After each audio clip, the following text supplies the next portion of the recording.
السلام علیکم ورحمۃ اللہ وبرکاتہ۔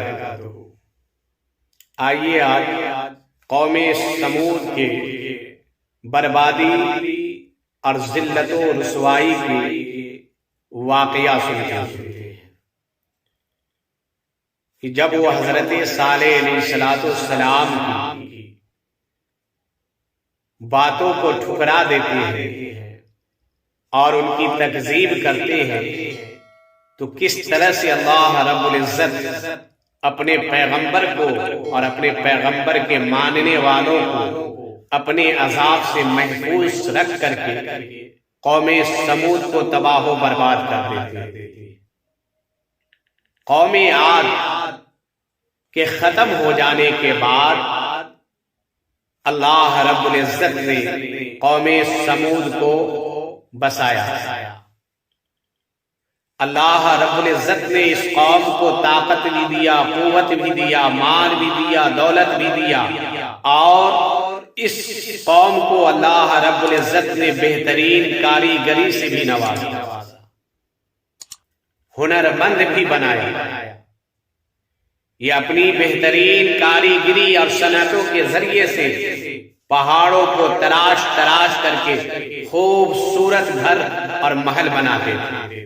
جب اللہ نے اسے دولت عطا فرمایا تو یہ دولت کے گھمنڈ میں آ کر کے، اس کی تکبر میں آ کر کے یہ اللہ کی نشانیوں کو فراموش کرنے لگے اور زمین پر فساد برپانا شروع کر دیا۔ تو اللہ رب العزت نے انہی کے اشراف اور قبیلہ سے حضرت صالح علیہ السلام کو بھیجا تاکہ اس کو سمجھائے، ہدایت کے راستے بتائیں، اللہ کے عذاب سے ڈرائے اور اللہ کی وحدانیت کے بارے میں بتائے۔ جب حضرت صالح علیہ السلام ان لوگوں کو اللہ کے عذاب سے ڈرایا، ان لوگوں کو سمجھایا اور ہدایت پہ لانے کی کوشش کی، تو وہ لوگ جو عادتیں تھی سابقہ امتوں کی، نبیوں کو جھٹلانے کی، قوم سمود بھی حضرت صالح علیہ السلام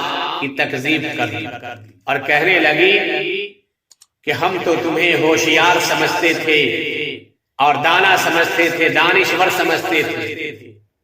چونکہ حضرت صالح علیہ السلام بہت سمجھدار تھے، نبوت ملنے سے پہلے غربا و مساکین کی مدد فرماتے تھے، لوگوں کے ساتھ ہمدردی کے ساتھ پیش آتے تھے، لوگوں کی رہنمائی کیا کرتے تھے۔ اسی لیے قوم سمود نے کہا کہ ہم نے سوچا تھا کہ تم بہت ہی ہوشیار ہوگے، ہمارے ساتھ دو گے، ہمارے معبودوں کو برا بھلا نہیں کہو گے، مگر ہم جو سوچے وہ سوچ ہمارا الٹا نکلا، تم ہمارے ہی معبود کی تکذیب کرتے ہو اور اس کو برا بھلا کہتے ہو۔ اس قوم نے کہا کہ تم جب یہ سب باتیں کہہ رہے ہو تو ہمیں کوئی نشانی دکھلاؤ تو صحیح۔ تو حضرت صالح علیہ السلام نے کہا کہ تم لوگ کیا نشانی دیکھنا چاہتے ہو؟ تو ان لوگوں نے کہا کہ ہمارے ساتھ عید کے پروگراموں میں شہر سے باہر چلو اور ہم اپنے معبودوں کی بارگاہ میں دعا کریں گے، اپنے معبودوں سے دعا کریں گے، اور تم اپنے معبود سے دعا کرنا، جس کی دعا قبول ہو جائے گی دوسرے اس کی تابعداری کریں گے، اس کی فرما برداری کریں گے۔ چنانچہ حضرت صالح علیہ السلام اس کے کہنے کے مطابق اس کے ساتھ شہر سے باہر گئے۔ ان لوگوں نے دعا کیا تو ان لوگوں کی دعا قبول نہیں ہوئی، آواز دیا تھا، ان کے یہاں دعا کی درخواست کی تھی۔ اس کے بعد کہا کہ چلو تم دعا کرو۔ تو حضرت صالح علیہ السلام نے کہا کہ کیا دیکھنا چاہتے ہو؟ تو اس کا جو سردار تھا اس نے ایک اکیلی پہاڑ کی چٹان کی طرف اشارہ کر کے کہا کہ ہم لوگ چاہتے ہیں کہ اس پہاڑ سے تم اونٹنی نکالو تو حاملہ ہو۔ الغرض حضرت صالح علیہ السلام نے نفل کی نماز ادا کیا اور ادا کرنے کے بعد اللہ رب العزت کی بارگاہ میں دعا کیا۔ اللہ رب العزت نے آپ علیہ السلام کی دعا کو شرف قبولیت بخشا۔ لوگ دیکھ رہے تھے اس پہاڑ کے جانب دیکھتے کیا ہے کہ اس پہاڑ کی کیفیت بدلتی ہے، اور جس طرح سے بچہ پیدا ہونے کے وقت جانوروں کو تکلیفیں محسوس ہوتی ہے، اضطراب محسوس ہوتا ہے، پریشانیاں لاحق ہوتی ہے، اسی طریقے سے اس کی کیفیت ہوتی ہے، اور وہ چٹان پھٹ جاتی ہے، اور اس چٹان کے پھٹنے کے بعد ایک اونٹنی اس میں سے نکلتی ہے جو حاملہ ہوتی ہے۔ حضرت صالح علیہ السلام نے پہلے کہا تھا کہ کیا اگر تم نشانی کو دیکھ لوگے تو ایمان تم لوگ لے آؤ گے؟ تو ان لوگوں نے کہا تھا کہ ہاں ہم لوگ دیکھ لیں گے تو ضرور ایمان لے آئیں گے۔ جب اس نے دیکھا وہ اونٹنی نکلی ہے اور حاملہ ہے، اور انہی لوگوں کے سامنے میں وہ اونٹنی بچہ بھی دی جو بچہ اسی اونٹنی کے جیسا تھا۔ یہ نشانیاں دیکھ کر کے ان کے جو سردار تھے اس نے کچھ ساتھیوں کے ساتھ ایمان تو لے آئے، لیکن کچھ لوگ اس میں ایسے تھے جو ایمان نہیں لائے اور دوسرے کو بھی ایمان لانے سے روکے۔ اس میں سے ایک ابن سمرہ بھی تھا۔ جن لوگوں نے ایمان لانے سے لوگوں کو روکا وہ ایسے لوگ تھے جو ان کے بت خانے کے خزانچی تھے، اور ان میں سے ایک ان کا کاہن تھا۔ الغرض حضرت صالح علیہ السلام نے یہ کہہ دیا کہ دیکھو پانی پینے کی جہاں تک کی بات ہے تو ایک روز اونٹنی اور اونٹنی کا بچہ پانی پیے گا، ایک روز تم لوگ اور تمہارے جانور پیئیں گے، بقیہ دن پانی جو ہے جنگلی جانور اور پرندے چرند پیئیں گے۔ وہ اونٹنی جب اپنے باری کے پانی پینے آتی تو مورخوں نے لکھا ہے کہ وہ سارا کا سارا پانی پی جاتی، اور جب منہ لگاتی پانی پینے کے لیے تو جب تک کہ پانی ختم نہ ہو جاتا نہ اونٹنی منہ ہٹاتی نہ اونٹنی کا بچہ منہ ہٹاتا۔ وہ چراگاہوں میں چرا کرتی تھی، اس اونٹنی کو اور اونٹنی کے بچہ کو دیکھ کر کے اس قوم کے جتنے بھی جانور رہتے تھے وہ بھاگ جاتے تھے ڈر کے مارے۔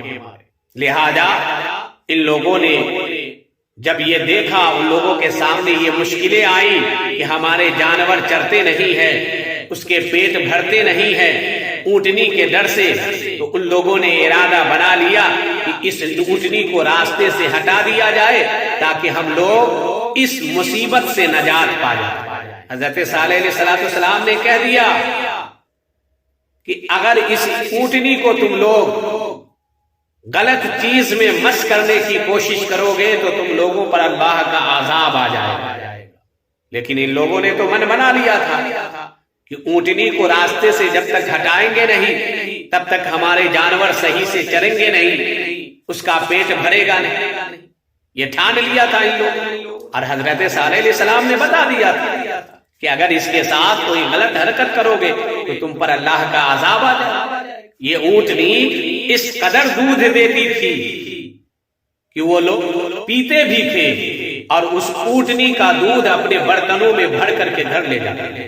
چنانچہ سب کے باہمی مشورے کے تحت ایک شخص نے اس اونٹنی کی کونچے کاٹ ڈالی۔ جب کونچے کاٹ ڈالی اور حضرت صالح علیہ السلام کی بھی تکذیب فرمائی، جس کو قرآن نے ذکر کیا کہ فَكَذَّبُوهُ فَعَقَرُوهَا، پس ان لوگوں نے حضرت صالح علیہ السلام کی تکذیب فرمائی، فَعَقَرُوهَا، اور اس اونٹنی کی کونچے کاٹ ڈالی۔ تو حضرت صالح علیہ السلام نے فرمایا کہ ان قریب تم پر عذاب آنے والا ہے۔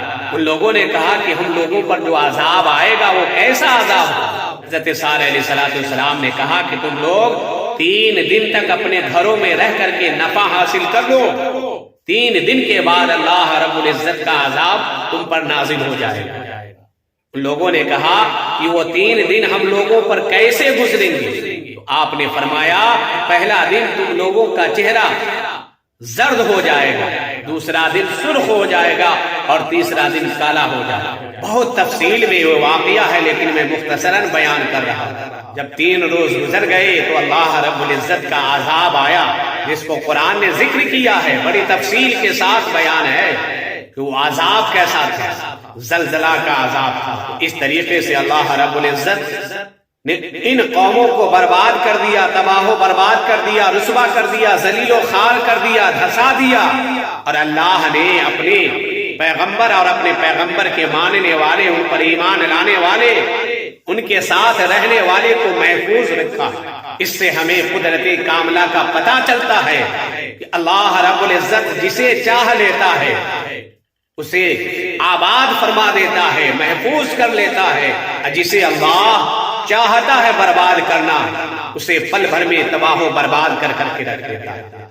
سوچنے والی بات ہے، ایک ہی علاقہ میں ایک ہی مرتبہ اللہ کا عذاب نازل ہوتا ہے، اس قدر بھیانک عذاب آتا ہے جس میں قوم کے سارے لوگ تباہ و برباد ہو جاتے ہیں، ختم ہو جاتے ہیں، لیکن اسی علاقہ میں اللہ رب العزت اپنے پیغمبر کی حفاظت فرما لیتا ہے، اپنے پیغمبر کے ماننے والوں کی حفاظت فرما لیتا ہے، ایمان والوں کی حفاظت فرماتا ہے اور انہیں بچا لیتا ہے، اور جو پیغمبر کی تکذیب کرتا ہے، اللہ کی نشانیوں کو جھٹلاتا ہے اور اللہ کی نشانیوں سے انحراف ہوتا ہے، اللہ اسے ذلیل و رسوا کر دیتا ہے، تباہ و برباد کر دیتا ہے اور اسے صفحہ ہستی سے مٹا دیتا ہے۔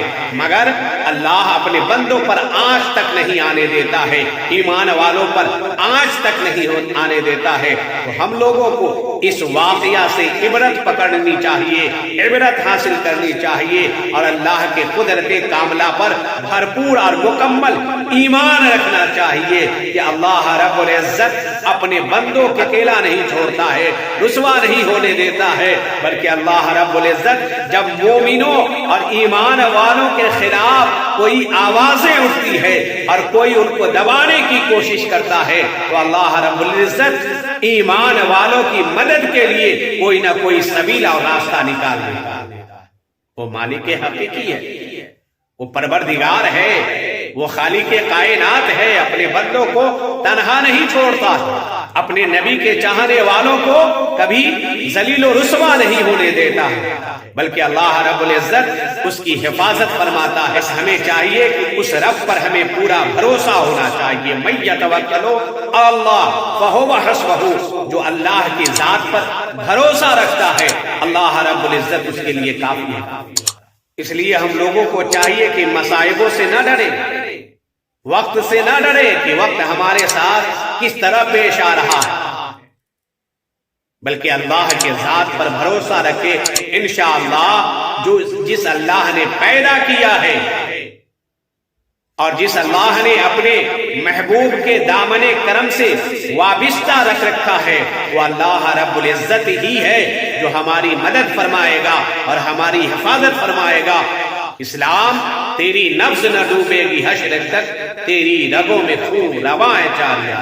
کہ نبی کونین کے دامن سے وابستہ رہنا چاہیے اور نبی سے سچی اور پکی محبت رہنی چاہیے، نبی کے عشق کا چراغ سینے میں جلتے رہنا چاہیے، اللہ رب العزت کا خوف سینے میں رہنا چاہیے۔ انشاءاللہ العزیز ہر جگہ کامیاب رہیں گے، ہر جگہ کامران رہیں گے، کہیں بھی ہمیں کچھ کوئی بگاڑ نہیں سکتا ہے۔ یہی اللہ رب العزت کی بارگاہ میں دعا ہے کہ مولا تبارک و تعالی ہم سب کو اپنے حبیب کے صدقے میں حفاظت عطا فرمائے اور اپنے حبیب کے نقش قدم پر چلنے کی توفیق عنایت فرمائے۔ اگر آپ لوگوں کو ہماری ویڈیو اچھی لگی ہو تو برائے کرم اس چینل کو زیادہ سے زیادہ سبسکرائب کریں، ویڈیو کو لائک شیئر کمنٹس کر کے اس ناچیز کو شکریہ کا موقع عنایت فرمائے۔